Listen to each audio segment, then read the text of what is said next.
नमस्कार, आप देख रहे हैं लंच ब्रेक। आपके साथ हूं मैं नेहा बातम। दिल्ली के साथ शुरुआत करेंगे, जहां पर कोरोना के बढ़ते मामलों के बीच छठ पूजा को लेकर सियासत तेज हो गई। दरअसल बीजेपी ने केजरीवाल सरकार से जवाब मांगा है, तो वहीं आपका ये कहना है कि सार्वजनिक जगहों पर भीड़ जमा होने से खतरा पैदा हो सकता है। सार्वजनिक जगह पर अगर छठ को लेकर भीड़ इकट्ठा हुई तो संक्रमण बढ़ सकता है, इसीलिए सरकार ने इसकी मनाही की है। लेकिन इसके मद्देनजर अब तमाम घाटों पर छठ पर्व मनाने की मनाही है, लेकिन दिल्ली सरकार का विरोध किया जा रहा है। बीजेपी की ओर से तमाम कार्यकर्ता आज विरोध प्रदर्शन के लिए मौजूद थे सड़क पर। तो एक तरफ सार्वजनिक जगहों पर छठ पूजा की इजाजत नहीं है, तो बीजेपी ने यह सवाल आपसे पूछा है कि छठ पूजा पर ही पाबंदी क्यों लगाई जा रही है। केजरीवाल के खिलाफ बीजेपी पूर्वांचल मोर्चा का यह प्रदर्शन, जिसकी तस्वीरें आप देख पा रहे हैं, पोस्टर और बैनर के साथ ये प्रदर्शन किया गया। वहीं साउथ एमसीडी ने कहा है कि इससे धार्मिक भावनाएं आहत हो रही हैं। पहले तो मैं आपको बता दूं, सबसे पहले छठ पूजा को ना, इसको थोड़ा सा समझने की आवश्यकता है। एक पौंड में 50-100 लोग इकट्ठे खड़े होते हैं और पानी जैसे 50-100 में से अगर 5 लोग पॉजिटिव हैं तो 100 में से जो बाकी 95 वो भी पॉजिटिव हो जाएंगे, तो इसके फैलने का बहुत डर है। इसको देखते हैं, ऐसा नहीं होगा। देखो, लोग लॉ अबाइडिंग है और ये पॉलिटिकल पार्टी ही कर सकते हैं, बाकी कोई नहीं। कुछ उनकी साजिश है, थोड़ा वो उत्तर प्रदेश बिहार के लोगों से और खासतौर से अभी बिहार की जीत हार से थोड़ा नाराज हैं, इसलिए छठ पे आरोप अपना पूरा अटैक किए हैं। मेरी प्रार्थना है अरविंद केजरीवाल जी, ऐसा मत करो। सोशल डिस्टेंसिंग सबसे ज़्यादा छठ के लोग ही करते हैं। प्रसाद की शुद्धता भी वो मना ले जाते हैं, नहाए खाए से लेके और अंतिम अर्घ तक वो कैसे स्वच्छता होगी वो भी निभा लेते हैं। इनको छठ करने दो, ये लोग सोशल डिस्टेंसिंग के तहत ही करेंगे। ये सब राज्य सरकार के मामले हैं। हर राज्य सरकार को अपने तरीके से मैनेज करने का अधिकार है, वो मैनेज करे जैसे जिसको करना। केंद्र सरकार का इसमें कुछ मामला नहीं है। केंद्र सरकार वही बोलती है जहाँ केंद्र सरकार से मदद मांगी जाए या कुछ पूछा जाए। गवर्नमेंट के रूप में यही कहना चाहूँगा कि इस समय कोविड है और जिस तरह से हमने स्कूल बंद रखे हुए हैं, जिस तरह से हम और सारी चीज़ों को बंद रखे हुए हैं, शादी ब्याह में 50-50 लोगों की रेस्ट्रिक्शन तक लगी हुई है, वे बहुत सारे और फेस्टिवल्स हैं जिन पे रेस्ट्रिक्शंस लगी। तो अगर हमारी महिलाएं खासतौर से जाके पानी में खड़ी होती हैं छठ के मौके पे, अगर वो होंगी तो उनको नुकसान हो सकता है, कोविड हो सकता है। और इस समय अनप्रेसिडेंटेड समय है, मतलब बहुत ही अप्रत्याशित तरीके से इसकी परेशानी आती है, तो हमें भी कुछ ना कुछ एक्स्ट्राऑर्डिनरी मेजर्स तो लेने पड़ेंगे। तो वहीं दिल्ली से बीजेपी सांसद मनोज तिवारी का सीधा निशाना केजरीवाल सरकार पर था, जिन्हें केंद्र से गाइडलाइंस मांगना दिखावा लगता है। बीजेपी सांसद मनोज तिवारी हमारे साथ बातचीत करने के मौजूद हैं। आपने एक ट्वीट किया जिसकी वजह से काफ़ी खलबली मची हुई है। कमाल के हैं नमक हराम मुख्यमंत्री केजरीवाल को आपने कहा है। छठ को लेकर के जो गाइडलाइन जारी की गई हैं उसको लेकर के आपने सवाल किए। हाँ, मेरे ऑफिस से ट्वीट है, तो देखिए मैं आपको एक ट्वीट दिखाना, अगर हमारे ट्वीट को आप ध्यान से पढ़ें तो हमारे ट्वीट में अरविंद केजरीवाल जी का एक ऑर्डर है। Delhi chief minister Arvind Kejriwal on Wednesday issues direction to allow restaurants to operate 24/7। Arvind Kejriwal ji, मैं बड़ी विनम्रता से पूछना चाहता हूं कि आप रेस्टोरेंट को 24 घंटा खोलकर चलाने की, शराब परोसने की, सब कुछ ओपन करने की ऑर्डर दे रहे हो और छठ माँ के पर्व को ही बैन कर दे रहे हो। विद सेफ्टी नॉर्म्स छठ भी हो सकती है ना भैया। आप भीड़ मत जाने दो, आप संख्या निश्चित करो। एक छठ व्रती के साथ 5 से ज़्यादा लोग नहीं जाएंगे। एक जगह 100 से ज़्यादा लोग इकट्ठा नहीं होंगे सोशल डिस्टेंसिंग में होंगे, जो भी होंगे वो। तो छठ माँ का त्यौहार हो गया। आपके साप्ताहिक बाजार खुले हैं, आप स्वयं अभी वेडनेसडे को सारे रेस्टोरेंट्स 24/7 खोलने की अनुमति दे रहे हो और छठ को बैन कर दे रहे हो। बोल रहे हो छत पे छठ करो। अरे भैया, छठ घाटों को स्वच्छ करके छठ होता है, जल के किनारे छठ होता है। छत पे छठ नहीं होता है। तो ऐसे में खुद अरविंद केजरीवाल जी दिवाली मनाने के लिए कितनी भीड़ के साथ अक्षरधाम मंदिर में टीवी पर लाइव कराए। क्या ये डबल स्टैंडर्ड है? तो फिर ऐसी स्थिति में जिनका दिया हुआ नमक आप खा रहे हो और उन्हीं के साथ ऐसा व्यवहार कर रहे हो, फिर आप बताओ मैं क्या कहूँ। मैं प्रार्थना करना चाहता हूँ, किसी व्यक्ति को नमक हरामी नहीं करनी चाहिए। जनता से नमक हरामी तो बहुत ही निंदनीय है। और मैं प्रार्थना करता हूँ कि आप जिस तरह 24/7 रेस्टोरेंट्स खोलने का ऑर्डर किए हो, कोई गाइडलाइन नहीं लिया केंद्र से। जो गाइडलाइन है उसी के तहत आपने किया है।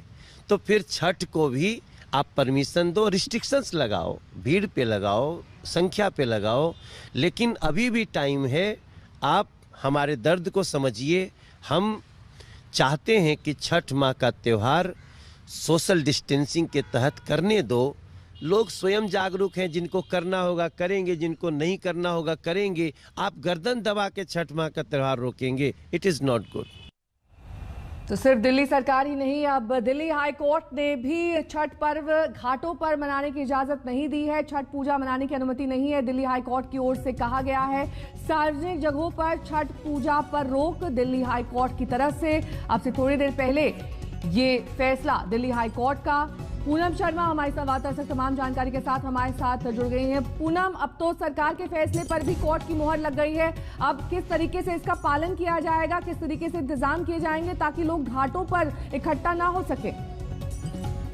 देखिए, आज हाईकोर्ट ने भी साफ कर दिया है कि जिस तरह के हालात हैं फिलहाल राजधानी दिल्ली में कोविड के, उसको देखते हुए किसी भी तरह की गैदरिंग को अलाउ नहीं किया जा सकता है। और हम सब जानते हैं कि छठ पूजा के दौरान हजारों लाखों लोग जो हैं वो पूजा के लिए एक साथ इकट्ठे होते हैं। तो ऐसी स्थिति को भांपते हुए कोर्ट ने इस पिटीशन को रिजेक्ट कर दिया है, जिसमें छठ पूजा के लिए इकट्ठा होने की बात की गई थी और परमिशन मांगी गई थी कोर्ट से, क्योंकि दिल्ली सरकार पहले ही इस पर जो है नोटिफिकेशन जारी कर चुकी है कि इस तरह से छठ पूजा इस बार नहीं होगी, लोग अपने घरों में ही छठ पूजा करें। कोर्ट ने इस पे पिटिशनर के खिलाफ भी सख्त टिप्पणी की और कहा कि किसी भी धर्म के फेस्टिवल को मनाने के लिए आपका जिंदा रहना पहले जरूरी है। तो क्या आप जिंदा नहीं रहना चाहते हैं? अगर इस तरह से गैदरिंग की परमिशन आप मांग रहे हैं तो सीधे तौर पर ये कोविड की स्थिति को और भयावह बनाने जैसी हालात पैदा करने के लिए होगा। तो कोर्ट ने साफ साफ इनकार कर दिया है कि किसी तरह की कोई परमिशन छठ मनाने के लिए इस बार नहीं दी जाएगी। दिल्ली सरकार का जो फैसला था उस पर आज कोर्ट ने भी अपनी मोहर लगा दी है। यानी कि काफी हार्श कमेंट यहाँ पर कोर्ट की ओर से कि अगर जिंदा रहेंगे तभी कोई पर्व, तभी कोई त्योहार मना पाएंगे। बिल्कुल, और कोर्ट का साफ तौर पर कहना था कि जिस तरह के हालात हैं और जिसमें केंद्र सरकार राज्य सरकार मिलकर लगातार स्थिति को कंट्रोल करने की बात कर रही है, ऐसी स्थिति में जहां खुद अपने ही नोटिफिकेशंस को दिल्ली सरकार जो है वो वापस ले रही है, जो पुराने नोटिफिकेशन थे जिसमें 200 लोगों को इकट्ठे होने तक की इजाजत थी, उसको अब घटाकर 50 कर दिया गया है और उसको भी बाद में फिर रिव्यू किया जाएगा। तो ऐसी स्थिति में जहां छठ पूजा को लेकर एक एक घाट पर लाखों लोग आते हैं दिन में, ऐसी स्थिति में अलाउ नहीं किया जा सकता। कोर्ट ने साफ साफ इस याचिकाकर्ता को कह दिया और कोर्ट ने कह दिया कि रिलीजियस गैदरिंग जो होती है, जो सेलिब्रेशन होते हैं, उनके लिए पहले किसी भी व्यक्ति का जिंदा रहना जरूरी है। बहुत बहुत शुक्रिया पूनम इस तमाम जानकारी के लिए आपका। पूनम शर्मा हमारी संवाददाता बता रही थी किस तरीके से अब दिल्ली हाई कोर्ट ने सख्त टिप्पणी की है कि अगर जिंदा रहोगे तभी कोई त्योहार मना पाओगे। बहरहाल दिल्ली में फिलहाल लॉकडाउन के आसार नहीं है, इसके कोई संकेत अभी फिलहाल नहीं है, लेकिन दिल्ली के स्वास्थ्य मंत्री ने ऐलान किया है कि एक दिन पहले बाजार में अगर जरूरत पड़ी तो लॉकडाउन का प्रस्ताव केंद्र को भेजने की बात हो सकती है। लेकिन अगर ज़रूरत पड़े और सारी कोशिशों के बावजूद भी अगर किसी बाज़ार में हम देखते हैं कि सोशल डिस्टेंसिंग और मास्क का पालन नहीं किया जा रहा और वो एरिया एक तरह से लोकल कोरोना हॉटस्पॉट बन सकता है, तो उस वहाँ पे बाज़ार को कुछ दिनों के लिए एहतियात के तौर पे बंद करने की इजाज़त दिल्ली सरकार को दी जाए। मैं दुकानदारों को आश्वस्त करना चाहता हूं कि बिल्कुल भी न डरें और सरकार का लॉकडाउन का कोई इरादा नहीं है।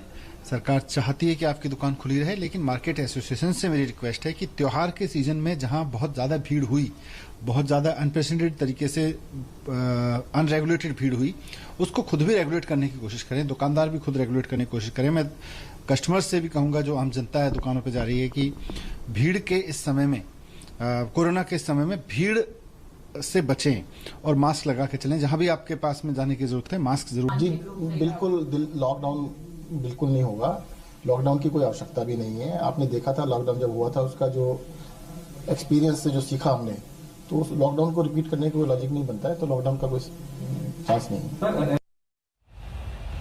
इसी के साथ यहाँ रुकेंगे एक छोटे से ब्रेक के लिए, फौरन होंगे हाजिर कुछ और खबरों के साथ। देखते रहिए आज तक। वहीं राजधानी में कोरोना के बढ़ते मामलों को देखते हुए यूपी के नोएडा में सतर्कता बढ़ती जा रही है। नोएडा प्रशासन ने संक्रमण पर रोक लगाने के तहत अब बॉर्डर पर रैंडम टेस्टिंग शुरू कर दी है।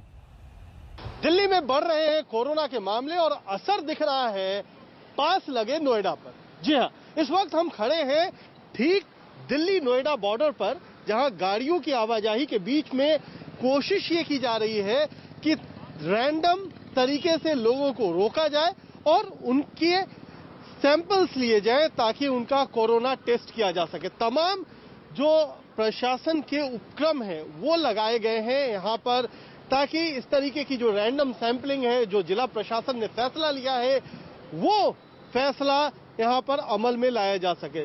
टेस्टिंग इस तरीके से की जा रही है, गाड़ियां आ रही हैं, गाड़ियों को रोका जा रहा है, खास तौर पर उन गाड़ियों को जिसमें 2 से ज्यादा लोग एक साथ चल रहे हैं, उन लोगों को यहाँ पर लाया जाता है, जहाँ पर बैठी है टीम, जो मेडिकल टीम है, वो टीम यहाँ पर तमाम प्रोटोकॉल का पालन करते हुए सारी चीजें, सारी जानकारी वो लेती है और उसके बाद यहाँ पर सैंपल लिया जाता है। किस तरीके से आप लोग सैंपलिंग कर रही हैं? यहाँ पे सर है ना, कोविड की रैपिड एंटीजन कार्ड टेस्ट हो रही है, नेजल से सैंपल लिया जाता है। इसका रिजल्ट इसका 15 मिनट में आ जाता है। जो जिस पर्सन का टेस्ट करेंगे उसको तुरंत की तुरंत बता दिया जाएगा। तो उनको तब तक यहाँ पर इंतजार करना? हाँ, 15 मिनट्स बस, ओनली 50 मिनट्स। और यहाँ पर आपको बताएं कि चूंकि दिल्ली से गाड़ियां आ रही हैं, नोएडा की तरफ जा रही हैं, तो दिल्ली के लोग अगर पॉजिटिव पाए जाते हैं और नोएडा के पॉजिटिव पाए जाते हैं तो उनको दोनों के लिए अलग अलग प्रक्रिया है। अगर दिल्ली के लोग पॉजिटिव पाए जाते हैं उनके लिए क्या है? सर हम दिल्ली वापस भेजते हैं, वो दिल्ली में ही उनकी सरकार उनको करती है, वहाँ पे रेफर कर देते हैं। बाकी जो नोएडा के हैं वो हमारे यहाँ हॉस्पिटल में हॉस्पिटलाइज होते हैं। अभी के लिए बस इतना ही। देश और दुनिया की तमाम खबरों के लिए आप देखते रहिए आज तक। नमस्कार, मैं हूं अंजना ओम कश्यप। हमें उम्मीद है ये वीडियो आपको पसंद आया होगा। लेटेस्ट खबरों के लिए यूं ही देखते रहिए आज तक, और इस वीडियो के पसंद आने पर लाइक, शेयर एंड सब्सक्राइब करना ना भूलें।